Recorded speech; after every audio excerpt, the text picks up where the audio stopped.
Hello everybody, this is Stephen Whitfield with Drilling Contractor here at the end of a really exciting day at the 2024 IADC Annual General Meeting in San Antonio, Texas. And to my side right here is Laura McFalls of the Women Offshore Foundation. She was part of a session that really went into a lot of interesting things about women in the industry, and we want to get some of the great insights that she shared at that session here with the viewing audience today. So we're going to talk a little bit about some of that stuff.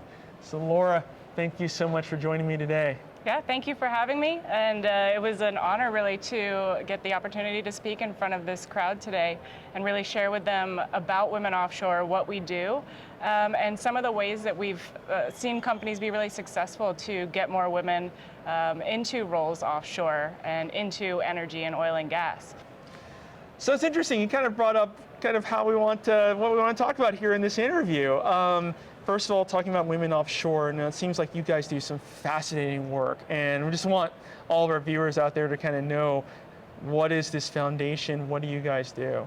Sure, so we were founded in 2017, and if you've ever heard Ali Cedeno, our president and founder, speak, she'll tell you that she had been working on rigs that had a lot of women on board, and she found a really good community, and she really enjoyed having other women to work with. And then she went to a rig where she was the only one again, and she really missed that community, and so she thought, how can I create this community if I can't have it in person all the time, or we're not there as an industry yet? How can I create that community? And so that's how Women Offshore was born. I found Ali and Women Offshore in 2018 and joined the board the next year, and have served on the board of directors since then. But if you look at what we do and who we are, we really fall into two major buckets. And one is attracting and bringing more women into the offshore roles on drilling rigs or support vessels or whatever that looks like, but then also supporting the women who are already out there.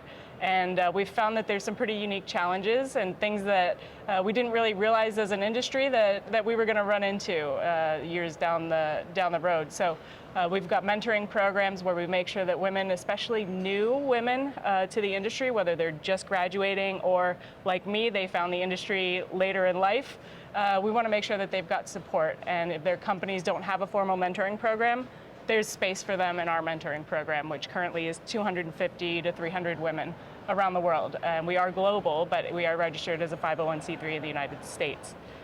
We do a lot of information, right? We want to have resources available. So whether you're looking for a job, we have a job board for women.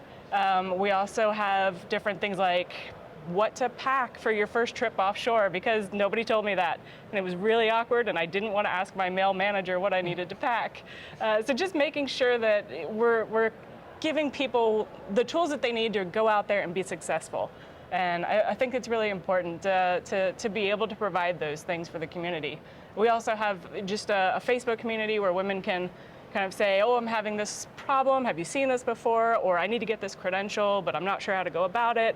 And just giving real advice, woman to woman, I think is important to have a space for that. And then when it comes to career development and bringing more women in, we've got some pretty unique approaches. We've had women who listened to our podcast and found out that they could be a drilling engineer and work on a rig, or they could be a mud engineer or a mud logger like I was, and they don't really understand how to get started. And so we'll help them, we'll tell them what it looks like to have a career offshore, we'll show them what 10 years looks like for them, in the industry, what 20 years looks like, and where they can go. And we'll have a really honest conversation with them about what working on an offshore vessel looks like. We'll get them training if they need it, make sure that they're coming in with a TWIC or a BOSIET, OSHA certifications, whatever they need, so that when we put them in front of a company that's looking to hire, say, a roustabout, they're ready to go. They're great candidates already, they have realistic expectations, and the company can just hire them and put them to work. Well, Laura, that's actually really cool to hear all of that. And for those of you watching, we're going to provide a link to the Women in Offshore website in the description below, so you can learn so much more about this organization. But Laura, let's keep talking here. You had an interesting anecdote about your start in the industry, how you had applied for a position and they presumed that you were asking about the receptionist position. So, which was a kind of a telling anecdote. And obviously, industry has probably progressed a bit since those days, but there's still more to be done. And my question to you would be, what are some of the things for the people out there watching who maybe want to try to promote a more diverse workforce, sort of the things that we can be doing to both attract and retain more women within the workforce? So something we hear frequently, and it came up today in the conversation, is that when a woman is looking to join a company in the energy industry, in the offshore drilling industry, or even in the shoreside drilling industry, we're scoping out your social media. And if we see cut and paste, cut and paste, cut and paste, the same type of people over and over in all of your posts, and we don't see ourselves represented there, a lot of women are not going to go after a company where they don't feel like they're represented. Not everyone wants to be the first one. Not everyone wants to be the trailblazer, and some women really want to work for companies that have an established track record of creating opportunity for women within their organization. So I think that's important to have kind of an external view of how your company is presenting itself to the world or to potential applicants. And it seems simple, but it really does make a big difference. Yeah, you mentioned earlier about how you kind of got started in this industry a little bit later. You also mentioned in the session earlier about the need to kind of cast a wider net when we're looking for potential entrance into this industry, not necessarily looking in all of the same places. Can you talk a little bit more about that, and maybe some of the things that maybe women in offshore might be doing in that area too?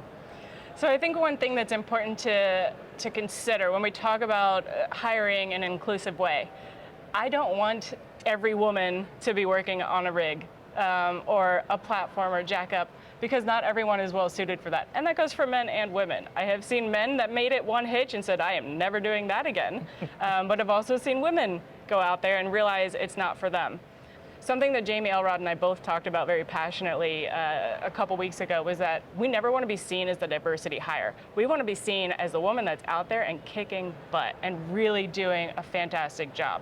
So it's not about just numbers. It's not about just putting more women out there. It's about finding the right set of skills that it takes to really succeed offshore, and then looking for those skills in different people. And we've had some really interesting people reach out to us around the globe saying, I've heard your podcast, I'm a lawyer in Haiti, and I want to work offshore. I think I can do this. What does it take?